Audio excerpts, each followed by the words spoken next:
Hello, and welcome to the Emissaries of the Gospel podcast. My name is Jeremy Brown. I am your host. And if you haven't already, please subscribe to this channel and click on the bell icon so you receive notifications every time that we release content. It really helps this channel and it helps our evangelistic ministry. Emissaries of the Gospel is actively pushing back the darkness wherever it is prevalent, and that is through the saving knowledge, the gospel of the Lord Jesus Christ. So please, again, if you haven't already, subscribe to the channel, click that bell icon for notifications, and let's get right into it. So, the title of the podcast is Angry Young Men and How to Help Them. So, one thing that across the board, a lot of folks are recognizing, whether they're highly critical of it, whether they're dismissive of it, whether they mock and revile it, or whether they take it really seriously. One thing that has been noticed is that we have a lot more and more and more angry young men. Right, and you see how people are dealing with it. Now. Sometimes people mischaracterize the nature of the anger and the source of the anger. And usually that comes from folks who are just unwilling to understand them, right? Like these are people who are committed to misunderstanding, as we've said before, on other subjects on this channel. And so you have these angry young men. And what are some of the reasons that they're angry, right? Well, number one, they have a large number of expectations that are on them, that they see the deck is rigged against them being able to meet those expectations, or that it's actually not possible, right? Save for maybe a very limited percentage, if that, but it's basically not possible. They see that there are things that have been afforded to other young men their age or younger, maybe less successful than them, less skilled than them, whatnot, or maybe just equivalently so. They see that there are a number of things that have been afforded to young men or much easier to obtain for them that are just not going to be afforded to them, or that are going to be very difficult to obtain.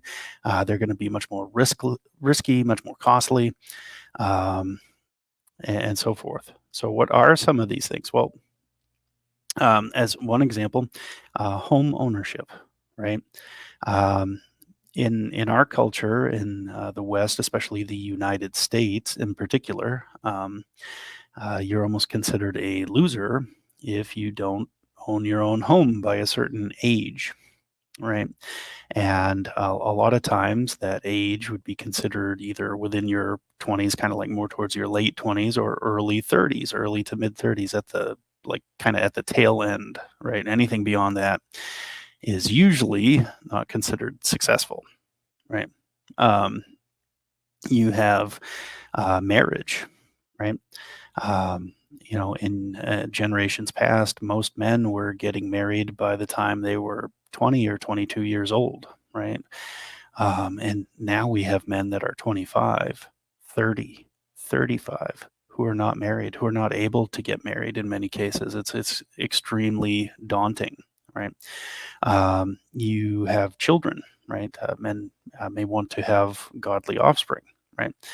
And whether it be through um, people within their church or within their school or the community or whatnot, try to convince them that children are just too expensive an ordeal to undertake, or whether it be through all of the means that the pagans have gone through, both intentionally and unintentionally, but mostly intentionally, to make people less fertile, less able to have children, and less able to have healthy children. Whether it be that, whether it be through a number of other factors we'll discuss. Um, they're seeing that this just isn't as realistic as it once was. It used to be very realistic for almost any young man, or we'll say the overwhelming majority of young men, that they would be able to get married and have several children. You know, maybe 4 or 5, maybe 10 12, 15 children. That was certainly realistic and even normative, right? That they would be able to own their own place. So whether or not it was considered a glorious dwelling or not, they'd be able to own their own place and have their own space. Um, a, uh, a career or a business, a business that they own that provides for them and their family, right? This is something that almost every generation up until the last two to maybe three generations, has been completely normative, right? And usually that profession is found very early on, somewhere between their late teens to early to mid 20s, in most cases, not all, that they would be able to find a profession that was going to pay their bills, and usually then some, that they would have something towards retirement or something to invest, that they might be able to purchase some type of luxury or whatnot. So um, it was attainable, right? Um, and historically, men often owned businesses, and their family had several enterprises. Now, this isn't to say that everybody always lived high on the hog. Usually people will hear that and they'll just assume, oh, this guy's thinking these men always lived luxuriously instead of just getting by. Well, that's not necessarily the case that I'm making. I'm making the case that it was very foreseeable that men could get a job, they work diligently at that job, and they would be able to own their own place and provide for a family, which they would be able to, find a woman to marry, and they'd be able to have children together. This, again, generally speaking, right? Um, and again, if you're talking about an era of time when men were just scraping by, it was like almost all men. You had your occasional really wealthy man, like truly, truly wealthy man. Um, and then everybody else was all in the same boat, right? They might not all have the same task. They might not be like literally exactly the same in terms of whatever wealth they had generated, but they were pretty much in the same boat. They had the same type of experience, right? But that's not the case now, right? Now young men can't expect to live like their father or grandfather lived. They can't expect the same outcomes in life. Now, I'm not trying to sound all doom and gloom and hopeless. Definitely not trying to say that it's completely impossible or that it's not ever retrievable or anything like that. But you have to understand what is the reality right now today and why these young men are angry. Let's go a little bit further into it, though, and we'll get into some scripture and really start to move forward with this pretty soon. But I think it's important to know kind of the lay of the land, right? So our country has, over the last several decades, and I'm talking really like at least 75 to 80 years at minimum, and really beyond that, we've really gone overboard in terms of seeking to cater to women. It's really been a highly feminist, it's slowly angling towards the attempt to have some type of female domination. And what you have really is like a perverted patriarchy, right? Because you're always going to have some form of patriarchy. But the problem is that we're taking all of the good elements away that we had. We didn't necessarily get rid of the bad elements. We actually, in some cases, exacerbated them, and then we bring in a whole new kind of oppressive type of patriarchy. And so this oppressive type of patriarchy creates like a serf class or a slave class, right? You have a class of people that are at best going to be indentured servants. That's at best, possibly for life, right?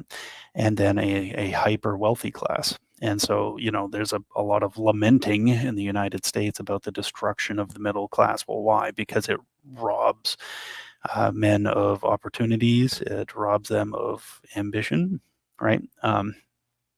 And so you see like in colleges.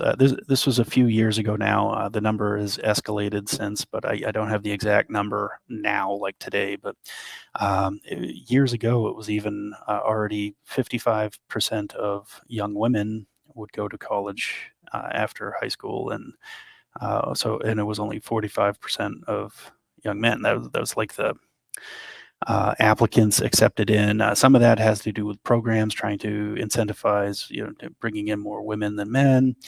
Some of that has to do with the way we cater to young women when it comes to things like scholarships and grants and things like that. Some of it has to do with the type of work that's being promoted, the amount of debt. Young men know that they're not going to have somebody else pay their debt for them. Not really, right? You might find an occasional young man who has an incredibly wealthy father, and his debt might be paid for, maybe. Um, Still probably not, but it might be. But usually with young women, even young women who come from really modest beginnings, the men in their lives are going to take on their debts for them, right? That's one of the perks of being a woman, if I'm going to be a little bit crass about it, is that you're not expected to be the provider, right? So even if you work, it's all a bonus, it's all gravy. Um, that's not to take away from the fact that, yes, I know there are women who are widows. There are women who for whatever reason are, single moms or whatever, and maybe they have to get a job and they're working, and so they might be up in arms about me saying that. But here's the bottom line: like if they get married, right, that woman, they're not expected to be the provider. You're just not. You might have like a small period of time where it's expected that you have to pick up the slack for whatever reason, whether it's your fault or not, right? But with young men, you are always expected to be the provider. You are always expected to be productive. There is no season of life. Like it may be the end of life, yeah, infancy, young childhood, and then right when you're near death. That's the only time you're allowed to not be productive, right? As a young man, period. End of story. That's the way God designed men to work and be productive, right? So I'm not saying that that's all unfair or anything like that. I'm just saying that's reality. And so we got to look at reality and uh, make our lives kind of work with that, right? Like make our culture work with that, our systems and our structures work with that. And so obviously, if young men are designed to be productive and be providers, and they're expected to be that, then we need to have a society that caters to young men, particularly being and doing that, right? Um, so something to think about there. Um, so these men know that they have to take on their own debt, possibly when it comes to like college, and that of a young woman if they plan to marry a young woman who went to college, right? And then they have to deal with the reality of knowing that 70% of all divorces are initiated by women, but that goes up by 10% if the woman is college educated, right? So now you have, are you going to take on a young woman's debt knowing that that she is exceedingly likely to leave you, right?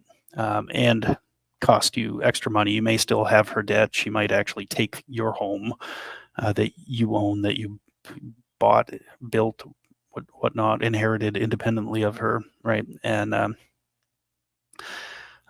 you're still expected to pay child support or alimony or whatever. You're still expected to support yourself and survive and be productive and all of those things. So um, does it mean that that's always going to happen? No.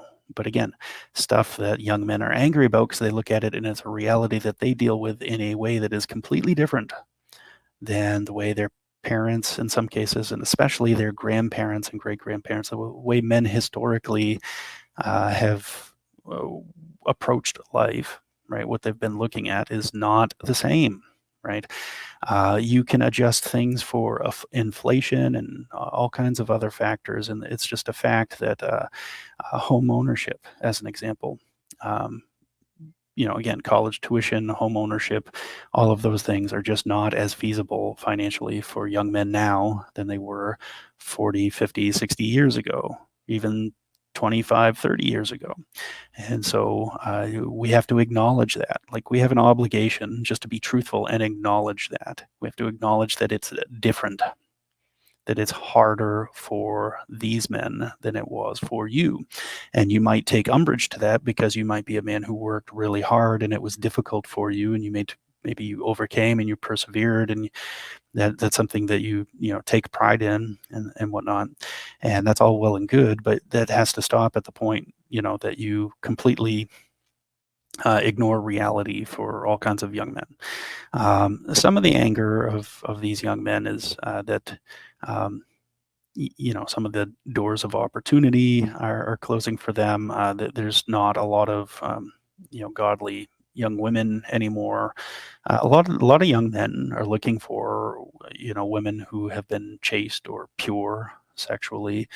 They're looking for someone who wants to raise children, wants to have children, wants to raise children, wants to be a homemaker, stay-at-home mom kind of thing, a housewife, right?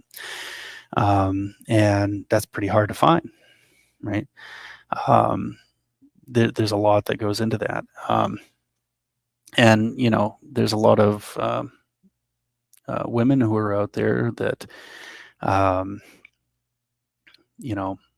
the modern dating app phenomenon has created a culture of women who overestimate, um, I guess, their desirability amongst men.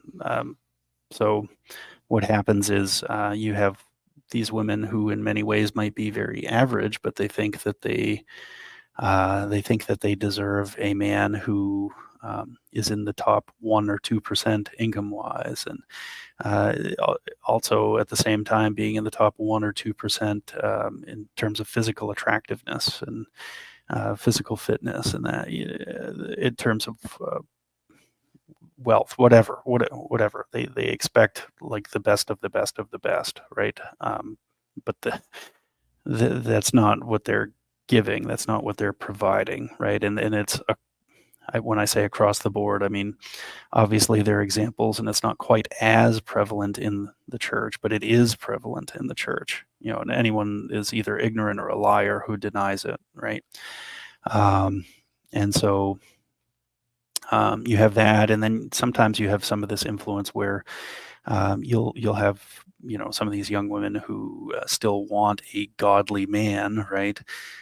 They want a man with character, right? That's good. They should. But then they want all of these other things that they're conditioned to want, right?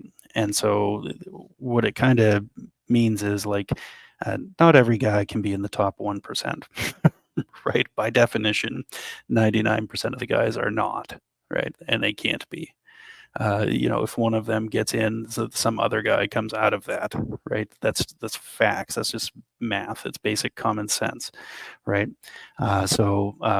And you have to be in the top 10% of almost everything to even not be invisible in many cases. Now, I'm painting a pretty bleak picture, and I understand that it's not always that way. Um, it's not always that way when you consider in the church and in reformed churches. I get it, but it is enough, right? And some of these young women also have their own struggles finding suitable men, right? Sometimes it can be really hard not to find a guy who wants to live in his basement of his parents, right? Sometimes it's really hard to find a guy not addicted to weed and porn and beer, coke, or heroin or whatever, right? Sometimes it's hard to find a guy that's not into video games to like an excessive degree, especially, right? Um, so we have some sympathy for the sisters too, um, but the phenomenon is these angry young men, and I wanted to just read some passages and then kind of talk about it. Proverbs 22:29 says, "Do you see a man skillful in his work? He will stand before kings. He will not stand before obscure men." Right? Proverbs 12:24, "The hand of the diligent will rule, while the slothful will be put to forced labor." 1 Timothy 5:8, this is just talking about the expectation of men. But if anyone does not provide for his relatives, and especially for members of his household, he has denied the faith and is worse than an unbeliever. Proverbs 21:5, the plans of the diligent will surely lead to abundance, but everyone who is hasty comes only to poverty. And Proverbs 12:11, whoever works his land will have plenty of bread, but he who follows worthless pursuits lacks sense. So I wanted to start with those passages just because they hit two basic things. One is that men clearly have a responsibility. We have a duty, right? And that's a good thing. It's a blessed thing. The Lord instituted it. He instituted it before sin. It's a wonderful, good, blessed, proper thing, right? So we shouldn't want to completely escape that. In fact, we shouldn't want to escape it at all. But the other thing that is in many of those verses is this underlying promise where if you're diligent and hardworking, right?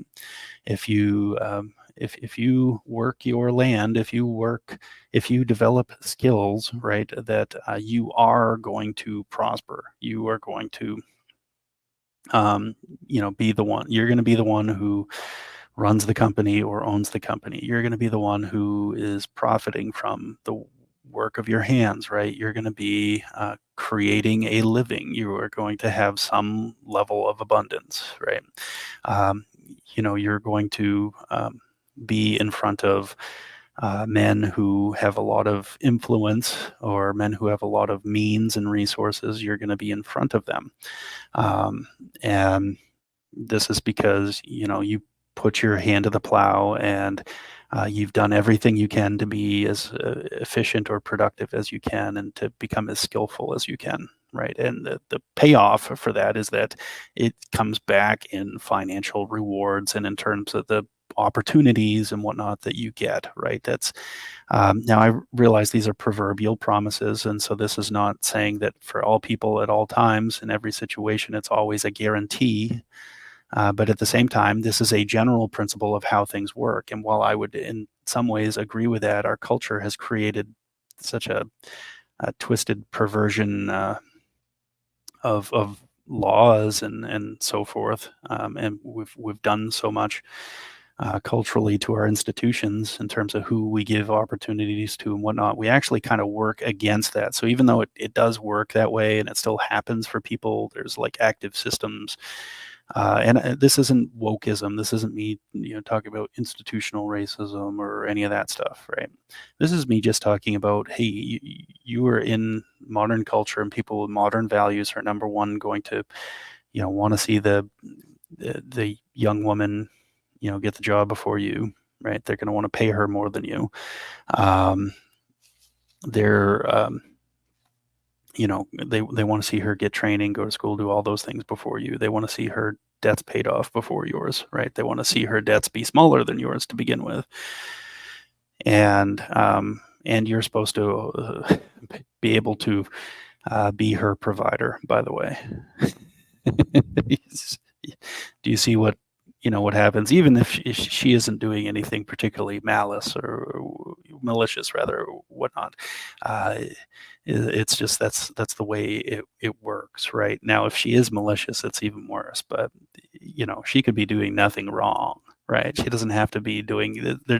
Doesn't have to be any problem with her character whatsoever. It is kind of a systematic thing, and so that is what creates a lot of the anger and the resentment, right? Because it's like somebody, you're playing cards and somebody deals you a handful of twos and threes, right? And at the same time that everyone else has a hand of aces and kings, right? Well, guess what? You're not going to go very far with that, right? Like you got to be a genius at playing that hand to radically change your station, right? This, again, it's not doom and gloom. It's not saying that men can't raise themselves out of it. But I think we do a disservice to our young men in discipling them and supporting them and encouraging them and training them, teaching them, training them in righteousness and so forth.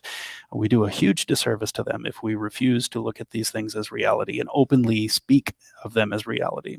Right, we do a huge disservice. If you're one guy who's in the baby boomer generation, as an example, and another guy comes out and he's either wanting to dress down this young man or kind of rebuke him, and it's basically out of ignorance because he doesn't want to admit this would be a good point for you to correct that older man.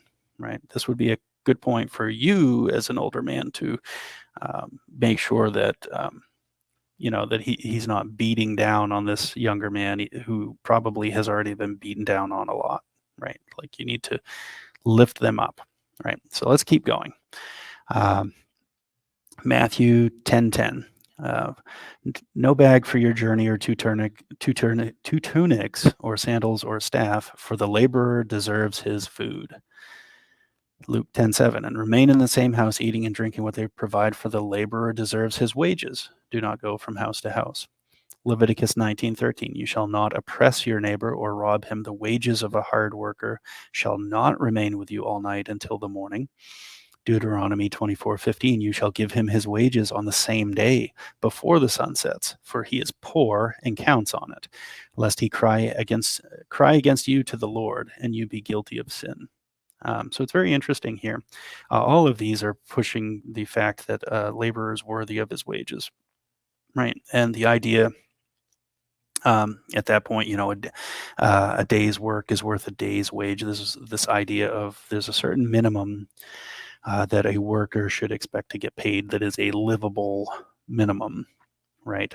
We're not talking about minimum wage laws the way we do it here, because those are just cyclically bad. We're talking about you as an employer, right? If you're an employer, if you're looking to hire, even temporarily hire,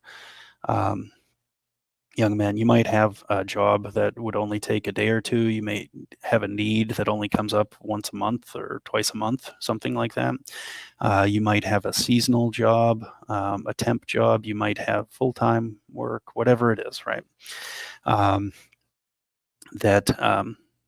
There's a certain amount that no labor whatsoever is worth less than, and that is a livable day's wage, right? So all of you should feel a moral imperative if you're the one in the employer side of things, or if you're even kind of rubbing shoulders with those who are, the employers, right? That is their moral obligation to Christ to pay that, and there should be. They should feel a sense of that in their soul. And honestly, when I've worked for good Christian men, they almost always have that motivation. That's not necessarily true. There's some who profess Christ, but don't show that in that type of ethic, and that's one of the ways that you can tell, right, that there might be a problem there with that profession.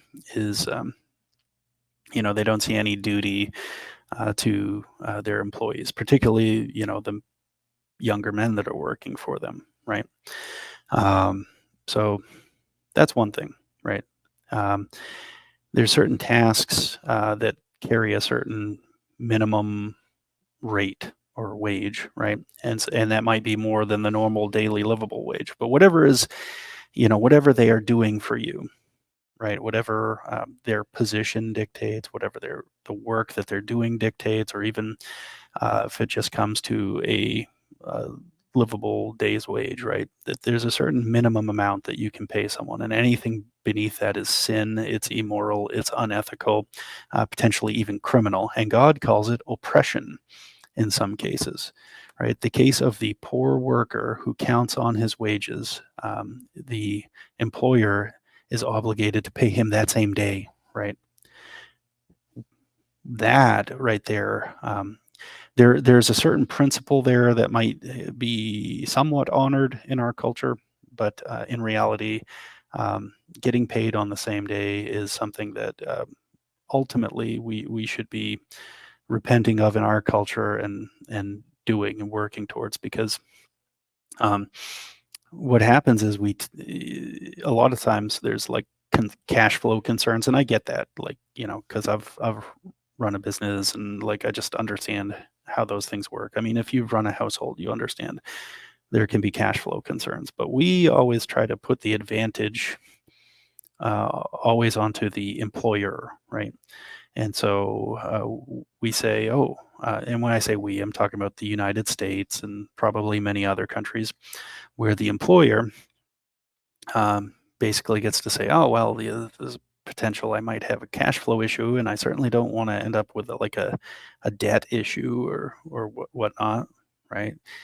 The the employer doesn't want to have to take a loan to pay those wages. The employer doesn't want to have to um, y- they don't want to have to risk not being able to pay a particular bill. They don't want to um, risk failing in that area, right? And so what they do is um, they make all of that financial risk fall on the back of the employee, right? They carry all the risk. They have all the cash flow issue, and that is wrong because by nature in that relationship, the person with the lower means, the more poor person who counts on those wages is the employee, is the laborer or whatnot, right? And so by nature, that is the person who should be um, cared for in that way, right? So it's again unethical and immoral to completely set up a system where it's normalized and incentivized and even encouraged for the employers to not like recognize that as a duty, right?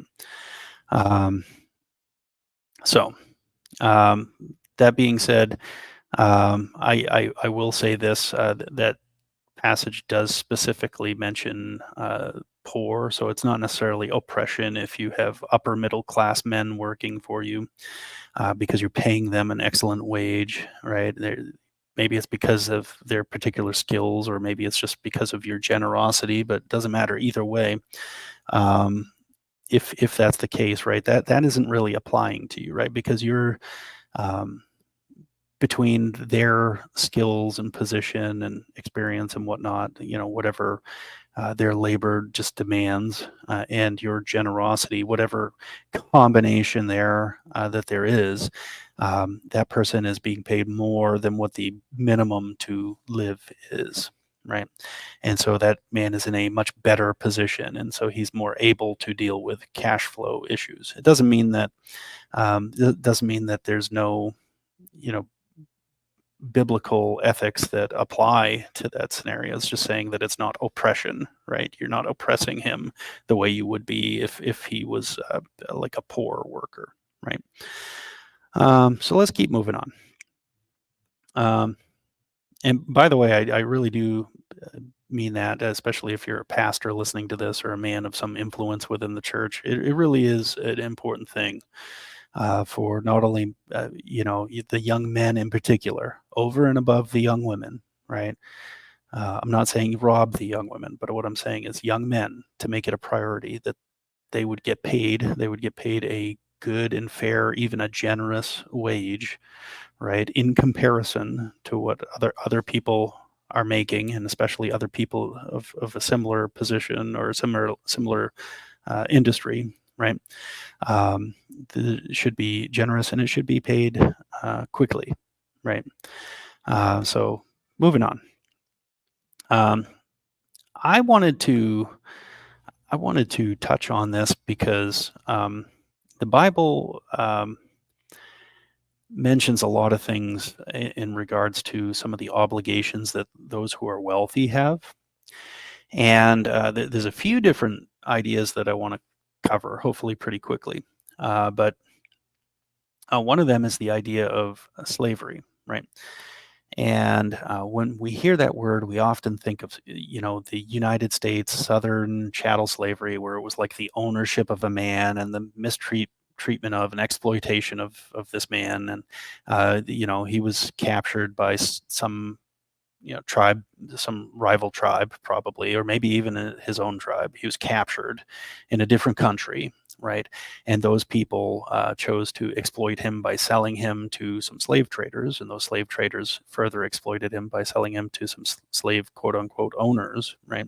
And therefore those owners would go and further exploit him by making him work for nothing, right? And again, harsh conditions, mistreating him, that kind of thing. This is not that. This is not what the Bible is talking about here. I'm going to get into that, but suffice it to say that we have to be able to let the Bible speak in its own terms, right? And that it creates the context that we understand these terms in. It dictates what those terms mean. So we can't take that Southern chattel slavery idea and superimpose it on the Bible just because it uses the word slave somewhere, right?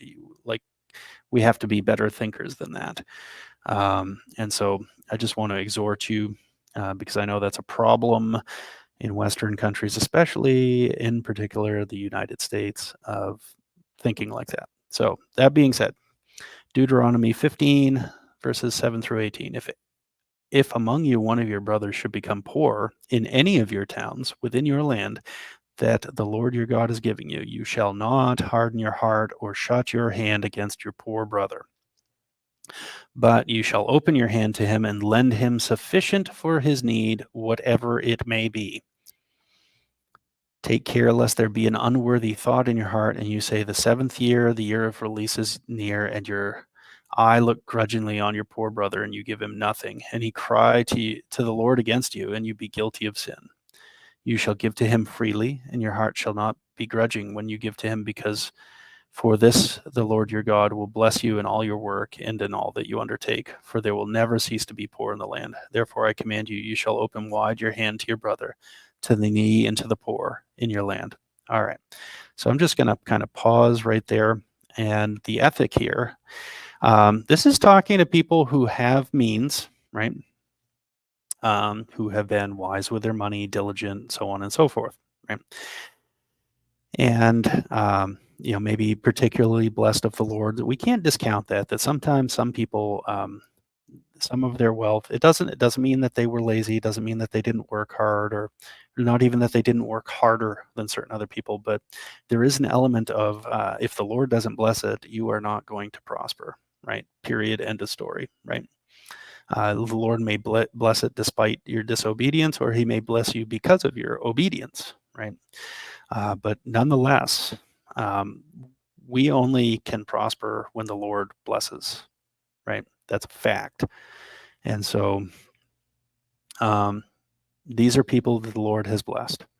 And so these are people that should be trusting in the Lord and knowing that the Lord will provide. And these should be people who, when they see that he has already done all of this for them, they have an advantage over this guy who's poor right now, who's fallen into poverty, or maybe he was always poor. They have an advantage over him because they see the Lord has provided this track record to them of always blessing them, right? He's blessed their endeavors, and they shouldn't expect anything else. Now, be wise, prepare for, if there's a downturn or whatever, if there's a famine, those kinds of things, right? A drought. But that doesn't mean that you become a cheapskate or a skinflint, right? So this is a command from God to, you don't harden your heart against your brother, and you don't shut your hand against your poor brother, right? You lend him sufficient for his need. So God is commanding you to lend him, and not just lend him something, but something that's sufficient for his need. If God has blessed you to be able to meet that, then he's saying to you, meet that need, right? But he's not only saying that, he's saying, meet that need, and I'm going to bless you even more, right? I'm going to provide for you, right? The scripture says, he who lends to, he who is generous to the poor lends to the Lord, right? Or he who gives to the needy lends to the Lord. And it's this idea of God doesn't really need your money per se. He has all the resources ultimately. He can cut your flow off, or he can make it overflow, or anything in between, right? And he can do the same for everyone else. So he doesn't have any particular need for us, but he is pleased with when we work in trust in him and according to biblical ethics, which have to do with love and generosity and charity and those kind of things, right? So that's the first thing. Now, that lending came in different ways, right? And so you have some people who are out there and they're like saying, see, they're going to beat on their chest and they're, going to say to, any man that they can see who has resources, you have an obligation to give to me because I'm poor and you're wealthy. Well, it's not just like that, right? Number one, this was his brother, right? So that implied a number of things, right, including some things about the character and moral status of this brother, even if he wasn't the most wise brother, right? Like sometimes you fall into poverty because of hardships, right? Like I just mentioned famines and droughts and stuff. Illnesses and things like that, deaths that come in the family, all these horrible things. Divorce that I mentioned earlier in the show, which is a horrible thing, can completely financially ruin a man, right? Men in particular, right? In our country, at least, men in particular get financially ruined by divorces, right? In ways that are a perversion to any decent concept of justice. So, um, a man could become poor, even if it's temporarily poor based on circumstances, or it could be from folly, right? He could have done something that was unwise. Uh, you know, Maybe he spent more money than he should, took a risk that he shouldn't, different things like that. Um, and the scripture here, because he's our brother and we can still expect good on him, even though he did that thing, right? That foolish thing, is to say, don't harden your heart towards him, don't close your hand towards him, right? Um, so that is the first thing. But uh, he may have a duty to you in certain circumstances too, because it's not always just a handout, right? It can be, and there's nothing wrong with that. In fact, sometimes that is the right thing to do, right? Is to just give. Um, the giving in that scenario, right? Is tied to the next part of the passage that's coming right up that I'm going to read, and it talks about the seventh year coming. So this is a guy that may be looking at taking a loss, no matter what. Like he may not gain or make out on this deal, right? And so the Lord is saying in His Word, "Hey, there's going to be times when you're not going to make out on this, and that's okay, and you need to be okay with that. And I'm going to bless you even more, anyways, because of that, right?" But if you do harden your heart, right, that's a sin, and the Lord will deal with that. And presumably, that can happen in several different ways. But it might happen to some of the resources that God has been blessing you with might not be as productive. You might have to work a lot harder for them. So let's keep going. If your brother, a Hebrew man or a Hebrew woman, is sold to you, he shall serve you 6 years. In the seventh year, you shall let him go free from you. So um, this is a person voluntarily selling themselves into slavery, right? This is not someone went and traveled to another land and bought this guy from a slave block who had been kidnapped, right? The Bible prescribes the death penalty for that. It says if you steal another man to sell him, both you and the person who, buys him, you both need to be killed, right? You need to be executed. The death penalty for you, right? So it's not, the Bible isn't talking about that here. So we need to make sure we purge that from our mind, that's not what that's not what God's talking about. He's not talking about that here. So, but this man sells himself into slavery, or in some cases, it's a Hebrew woman. She sells herself into slavery to serve for 6 years. In the seventh year, this man would go free, right? And it says, and when you let him go free from you, you shall not let him go empty handed. You shall furnish him liberally out of your flock, out of your threshing floor, and out of your winepress. As the Lord your God has blessed you, you shall give to him. Now, I'm going to stop right here because, again, there is a biblical precedent for just giving, right? With nothing in return, no labor, no payback of money, no interest, none of that, right?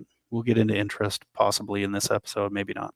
But Here's this idea that the duty of the impoverished man is to work for you, right? So he's saying, hey, you give to me, I'm going to work for you. I'm going to be your servant, and it's going to be for several years, or up to several years anyway. On the seventh year, when the seventh year came, that was the year of release. So all the debt was released, and this man was let go or released from his duty. Right?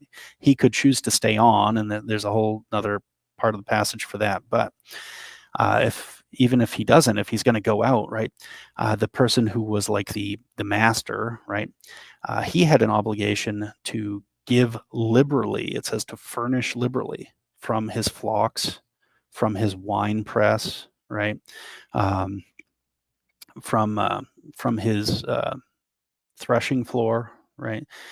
So whatever it was that this guy had, whatever type of agriculture or whatever was this man's business, it didn't matter which was the crop, right? What was the good that he was selling, right? Of that, you give liberally to this man, right? Like this man worked for you as a servant, and we're going to see a little bit more about that soon, but you have an obligation to help set him up and establish him, right? So the idea here is that this is a means, this is more like an internship or a apprenticeship, right? And part of that apprenticeship is that the man would receive a certain amount of money up front that was being gifted to him, usually about 3.5 years worth of wages is what it amounts to.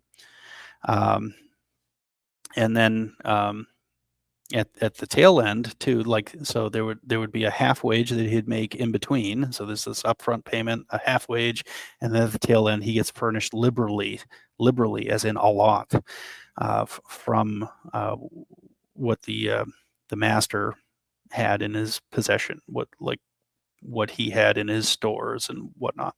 And the idea is you don't send this guy away empty-handed, right? You're trying to help establish this guy. You're helping him to create wealth. This is going to be good for you and him, and is good for everybody, right? So greed, in particular, was it wasn't the most heinous sin. Things like murder and certain kinds of sexual immorality, and especially idolatry and paganism and all those things. Those were worse sins, but greed was a horrendous sin, right? And so the idea of being stingy and begrudging someone, or saying, well, I didn't have anyone help me, so I'm not going to help you. I'm not going to help you in that way anyhow. Like, I might buy you a cup of coffee, but I'm definitely not going to, um, you know, see you get 3.5 years worth of wages. Now, one thing is I don't want people to hear me saying is that the dollar amount has to be 3.5 years worth of wages. That's not what I'm saying. But what I am saying is you're doing something that substantially helps this person be established, right? It's a substantial help in that direction, right? And thinking of what it would mean for this guy, right? In this passage in the scripture, right? We're talking about the type of help that helps a guy establish his own business, right? We're talking about the type of help that it takes a guy who is in poverty and immediately makes him able to have a wife, to take a wife, right? Those kind of things. That is the type of change that we want to be looking to um, make for another person, right? So it's not just like a little like you know um, oh, I helped so and so out. I, you know, took them out to eat or whatever. That's generous. That's good. We're not saying that that's bad, right? In fact, probably the most generous man I know uh, has taken me out to eat in the last month, right? Um, and so I'm definitely not talking down on him and his efforts, right? But what I am trying to get across is there's this type of generosity that really ends up being close-handed stinginess, where it's like you're giving something, but you're not like you don't want to put it out there, and some of it could be a risk factor, but a lot of it is you just don't think that anybody should get that much, right? There's like this internal sense of nope, now that we're talking a serious amount, we don't do that here. Um, And the sad part is in this situation that's being brought up in Deuteronomy 15. This is a man who is learning a trade, right? He's learning to develop possibly work skills that he didn't have, or to develop a type of discipline that he didn't have. Like, this man is seeking to disciple and establish this man. So he's not just giving him money and that's it, but this is a whole life change for this guy. And then it says in verse 15, you shall remember that you were a slave in the land of Egypt, and the Lord your God redeemed you. Therefore, I command you this today. And then after that, um, is the part of the passage where if the guy loves his master, right, he can become a part of his master's household forever and be his servant forever, right, and make a covenant with him to do that. So this is talking about a guy that's not mistreated. And then female slaves, they do the same, verse 17. But verse 18, it says, it shall not seem hard to you when you let him go free from you, for at half the cost of a hired worker, he has served you 6 years. So the Lord your God will bless you in all that you do. So this is a guy who's making money in the meantime. He's making a half of a wage. So you have that minimum figure, right, of what a day's wage should be, right, or the minimum figure what somebody should make for a task. So here's the other thing is, um, if a guy's skills are in that case are particularly geared towards something that's very valuable, these slave owners, right, they had to pay him a half a wage of that, right? It wasn't just whatever the minimum was, I'm going to give him half of that, and that's all that anybody could ever make. There were people who were able to make themselves wealthy as slaves through various things, right? And we're going to see that. So there's different ways that they would become wealthy, and we should think of this as a wealth generation method and not as like an exploitation of labor, right? Because they're two totally different things. And the one that the scripture is talking about here in Deuteronomy 15 is something that generates wealth and opportunity and freedom for the person if they want it, right? They could choose to be a servant because they could say, hey, man, you know what? I have it really good here. That's the thing. When you're thinking of this is a situation where somebody could have it so good that they choose to stay for life, right? Think about that. That the situation that the master here is creating is so good that somebody could be deciding, you know what, this guy's going to send me out. He's going to furnish me liberally. I've made all this money and stuff, but it's still better to stay with him, right? That is the type of scenario that's being created here. I'm not saying it always happened that way. I'm not saying they were always righteous enough to carry it out that way, either the servant or the master, or potentially both, right? But what I am saying is that's the system, that's the design of it, that's the ethic of it, and so that's the way we should be looking at it, and also looking at how much of that can I incorporate into my life, right? Leviticus 25:35-38. If your brother becomes poor and cannot maintain himself with you, you shall support him as though he were a stranger and a sojourner, and he shall live with you, right? So this is also a similar idea right here, where this brother has become poor, he can't maintain himself, and we're just going to presume right here, it's not always from bad decisions, but let's just presume that it's from bad decisions, right? So there are certain scenarios that happen that have absolutely nothing to do with this man's character or wisdom at all, right? Where he could become poor, and certainly we shouldn't be judging him on that. But even if it was a character issue, right? And we're not talking the worst kind of character. We're just talking about a guy being foolish, right? Doing something. Maybe he was lazy or whatever. Things that we tend to look down on, right?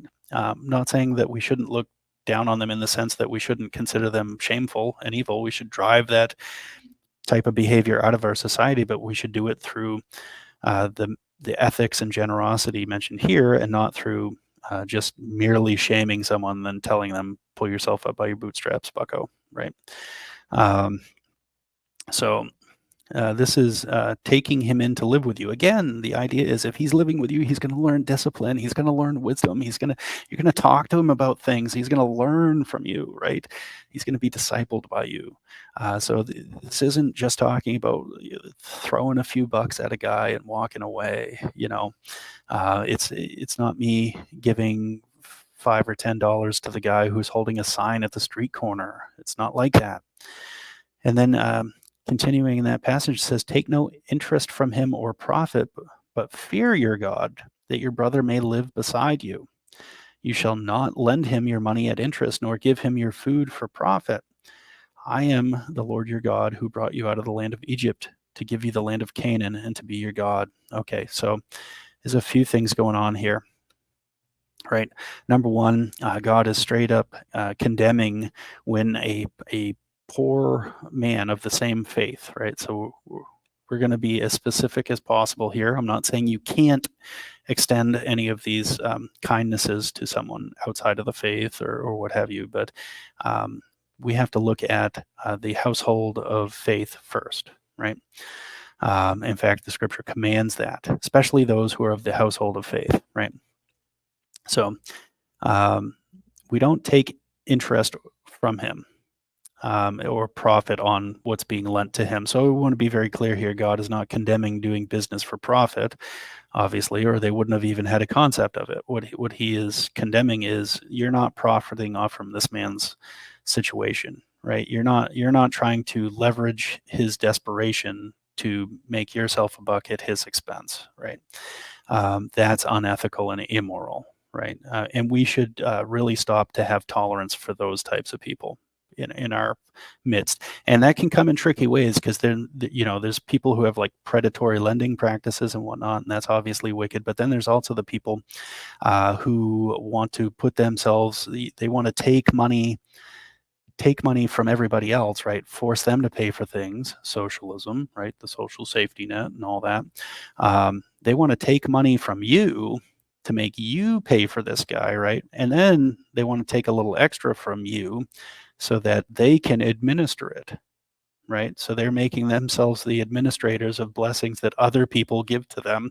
And it's not even really giving, because even if it was a generous person who would give them something, it's being forced out of them. It's being extorted. They don't ever get to know this person. They don't get to help them. And here's the thing, they don't get to help them so that this person can escape that pattern, right?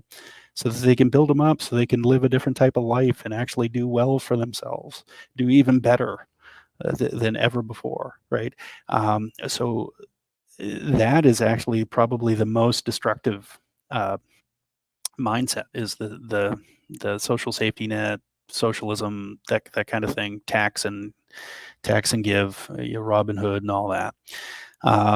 So, but God does condemn being predatory in making a loan or a gift or anything to the person. You're not allowed to lend him, let's say $2,000. You're not allowed to take back from him 3,000, right? That's not how it works. And then it says, but fear your God that your brother may live beside you. Okay, so couple things here, but the first thing is it's tied with the fear of the Lord. If you look in verse 38 also, it says, I am the Lord your God. God's saying his name is caught up in this. So he's talking about his promises here and the works he's done for them in bringing them out of the land of Egypt, giving them the land of Canaan. He's talking about the holiness of his name, and he's talking about the fear of God, which, by the way, has to do with wisdom also. So in all these things, the end goal is that this brother would be able to live beside you, right? So he'd be able to live independent of you and beside you, and that you would help him in that regard, right? All right, Leviticus 25:47-49 says, if a stranger or sojourner with you becomes rich and your brother beside him becomes poor and sells himself to the stranger or sojourner with you or to a member of that stranger's clan, then after he is sold, he may be redeemed. One of his brothers may redeem him, or his uncle or his cousin may redeem him, or a close relative from his clan may redeem him, or if he grows rich, he may redeem himself. So one of the ideas here is that this slavery, this indentured servitude, right, that these people put themselves into voluntarily, they sell themselves into it, they can become rich and redeem themselves and buy themselves out of it. So they don't even have to necessarily wait for 6 years to go by, right, or for the seventh year to come, um, even if they were further along towards the seventh year, right, they could be a year or two into it and buy themselves out of it because they became rich, right? So all of this is designed towards the idea of helping your brother become self-sufficient, independent, to receive the blessings of God, to be wise in how he and diligent in how he works and handles his money and negotiates deals and everything, right? And that way he would be able to perpetuate that same thing to somebody else who's poor, right? So all of this stuff just expands like that. Um, and then the final thing, the final passage I was going to mention, I'll just mention it real quick. I'm not even going to read it, is Matthew chapter 20, verses 1 through 16. So this is the laborers in the vineyard, or the vineyard owner, right? And the idea here is just that he was generous in his pay, in that everybody got not only what they agreed to, nobody got less than a day's wage, right? But there were some people that he went out that didn't even really have much capability, that weren't even necessarily someone that would be considered worthy to employ. And this vineyard owner wanted them to come work for him. And then, even though they barely worked during the day because they came so close to the end of the day, he's paying them out as though they worked the whole day, right? So he's choosing to be generous, and he's looking to the others and saying, "I haven't defrauded you. You have no reason to be angry or bitter or jealous, right? I have the right to do with my money what I want to, right? Basically saying, don't I have the right to also pay these guys really well too, right? And that is the kind of generosity that not only does God show that we should be expecting from Him, but that we should be modeling towards others, right? And so, how do we help these angry young men? Well, create opportunities, right? That's the point of this. Is if you have something that the Lord has blessed you with, you might not have all kinds of extra resources to just give money, but you might have a successful business that they could somehow leverage. They could come work for you and uh, learn from you to be able to launch their own business, or just to do well working for you, right? You could help them be able to run a completely separate business, but maybe use some of your resources or some of your staff or whatever. Some of the, you might have different software or equipment that they could use. Any kind of resources that you own or control, right? Any kind of expertise whatsoever that you have, right? Like all of these things that you would be able to take and use them to uh, help somebody else establish themselves, right? That's really what is there. So if you're looking at a young couple who is struggling to be able to buy a home, and you have land, and you can, maybe you have an in-law apartment and you can let them live there for maybe half rent, or something like that, for 2, 3, 4, 5 years, or maybe they can build a tiny home on your property, right?